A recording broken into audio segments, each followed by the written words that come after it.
Recording. Hello, everybody, and welcome back to the HerStory podcast and the HerStory TV. This is Gertrude Macha here in beautiful Melbourne, Australia this time. And I am graced today with the presence of yet another fascinating young woman coming to us all the way from the US. Welcome, welcome, welcome to our tribe. Please tell everybody your full name, where you're based, how old you are, and share your story with us today.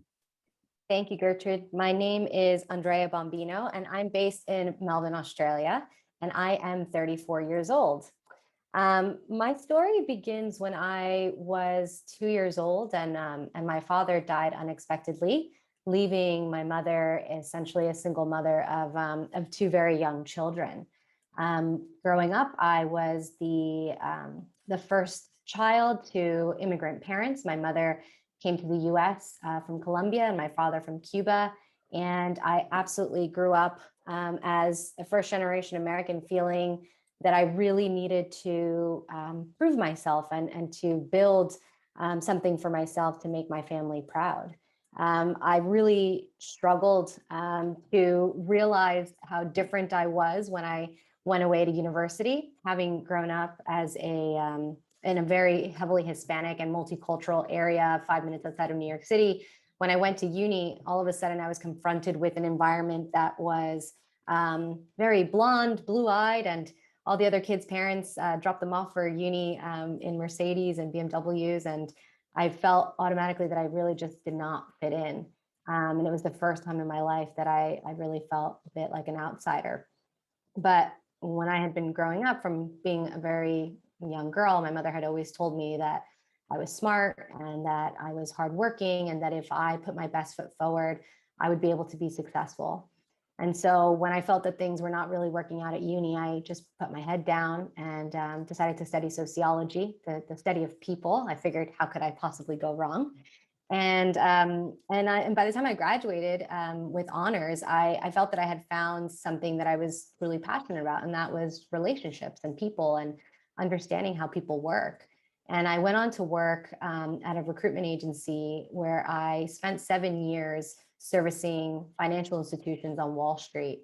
And I worked incredibly hard. I worked 60 to 70-hour work weeks.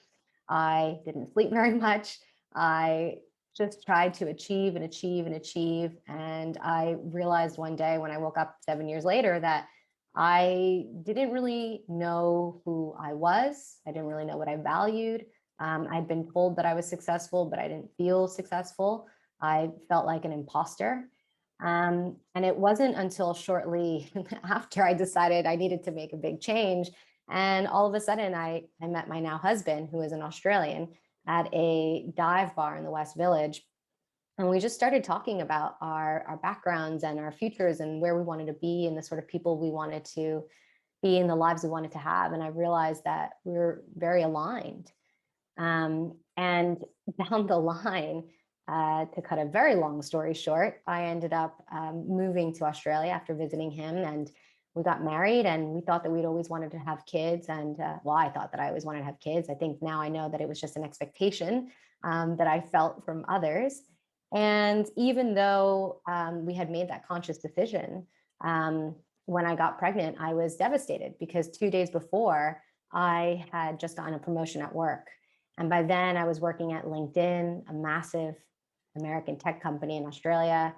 And I just thought, wait a second, I know I wanted to be a mother, but I also really want to be a career woman. And I don't know how those two things can happen. I hadn't grown up really seeing very many women that were career women and also mothers. My own mother worked part-time, and she made sure that we had a hot breakfast every morning before school, and she packed our lunches, and she picked us up, and she helped us with our homework, and she never missed a sporting event, and she made a dinner from scratch every night. And I just thought, how could I possibly do that and also have a career? And it took me some time to kind of get to the headspace where I was starting to understand how I could make space for both. And one of my favorite sayings now is, pregnancy is the shortest ramp-up time for a career change that lasts a lifetime. And so all of a sudden, by the time I started feeling comfortable with this idea of being a mother, my daughter was born, and it was just all kind of upside down all over again.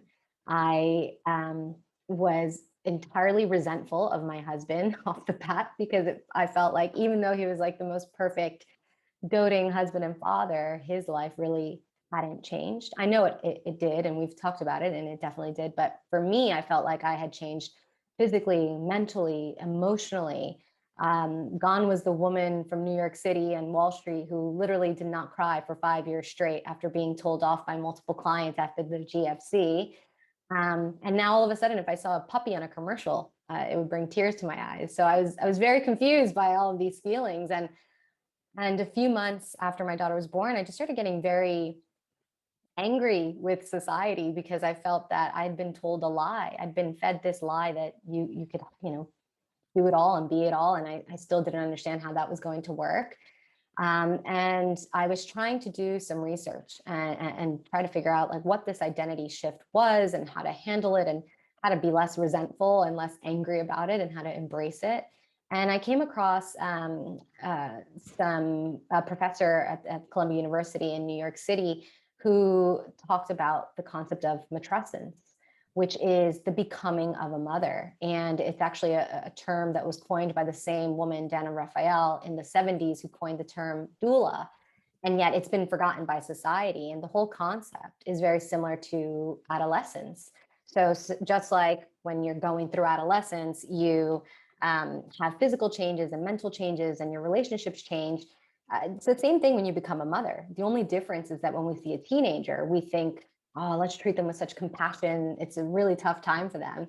We don't think the same thing about a mother.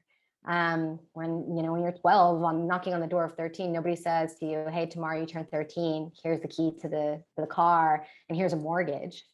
But that's kind of the way that we treat mothers in Western society. And we just expect them to know everything and to be confident and to get on with life. And so the more and more I studied this, the more I realized this was the message that women needed to hear.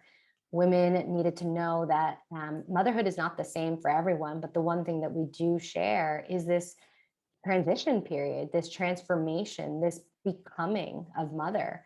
And I felt that instead of all the emphasis on getting the right pram and designing a Pinterest-worthy nursery and making sure that, everything is themed perfectly, that really we need to find space for women to come together and talk about these changes. And so that's why I started my own coaching business called Made to Mother Co., which is really about empowering women and sharing the experience of that transitionary period so that women can feel that it is normal to not know who they are, normal to feel that split and that internal identity shift.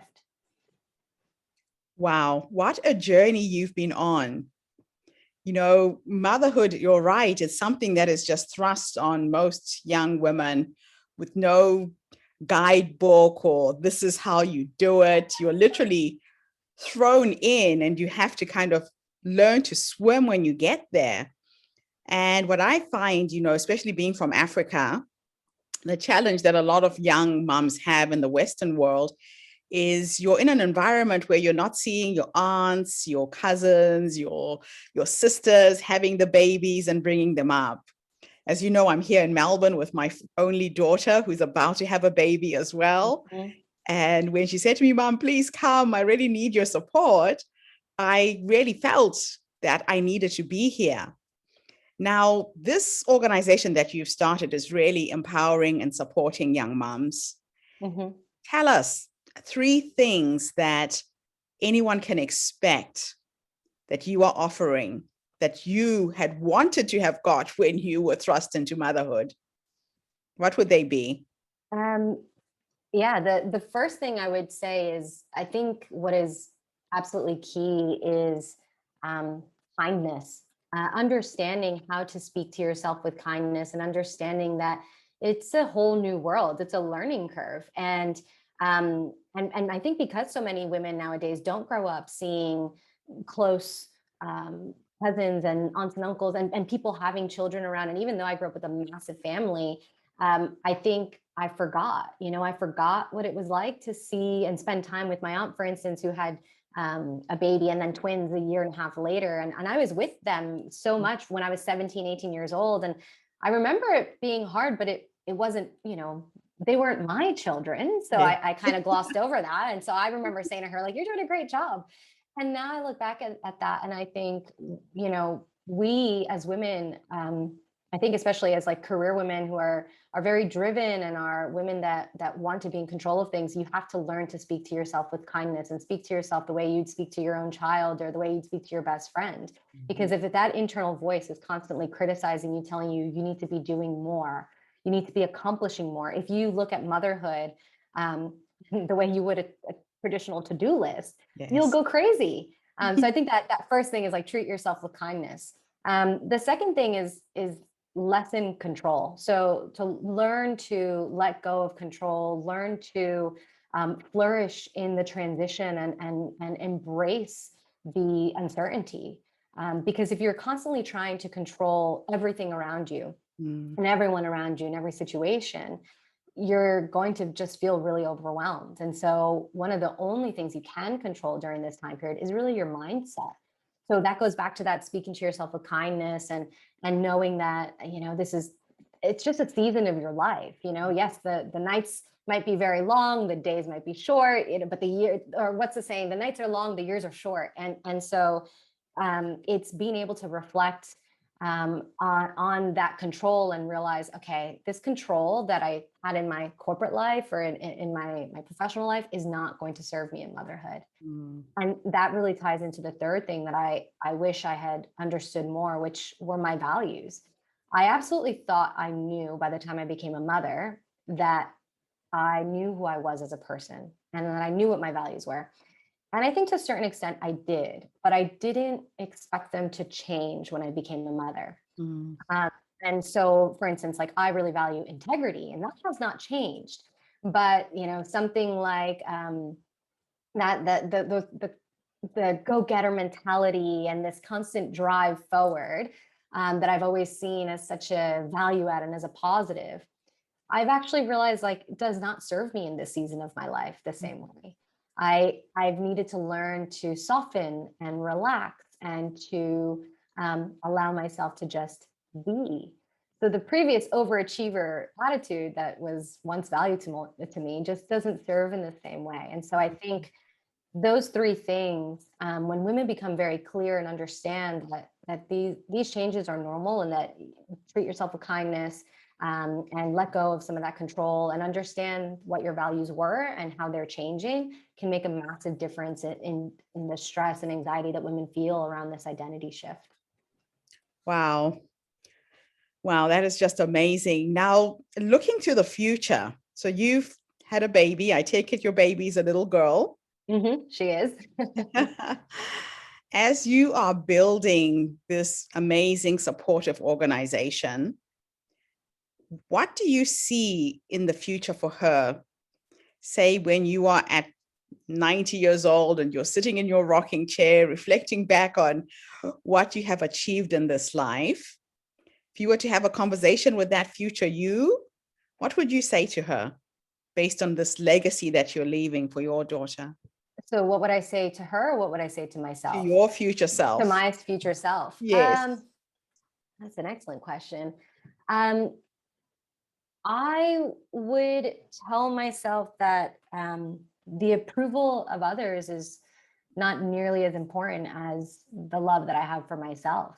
And that if I do nothing else in this world but teach my daughter and other women how to feel the same way about themselves, to value themselves, to love themselves, to really truly invest in getting to know themselves, especially as they change, because you're not the same person forever. Then I will feel like I've actually contributed something to this world. Oh, that is wonderful. Absolutely wonderful. So how can people get hold of you? Are you guys online? How does your organization work? Yep. So I have a website. It's www.madetomotherco.com. And you can also find me on Instagram, also at Made to Mother Co, or on LinkedIn as Made to Mother Co. So big focus there on women and the workplace, and really just, making sure that women understand these changes so that they can really thrive in this season of life. Fantastic. Thank you so much, Andrea, for coming online today and gracing us with your presence and your knowledge. I'm sure there's going to be a flood of young moms getting in touch with you. Definitely a service that is needed right now. And especially in light with what's going on with COVID-19, people not getting access to their mothers or their aunts or close family members to support them.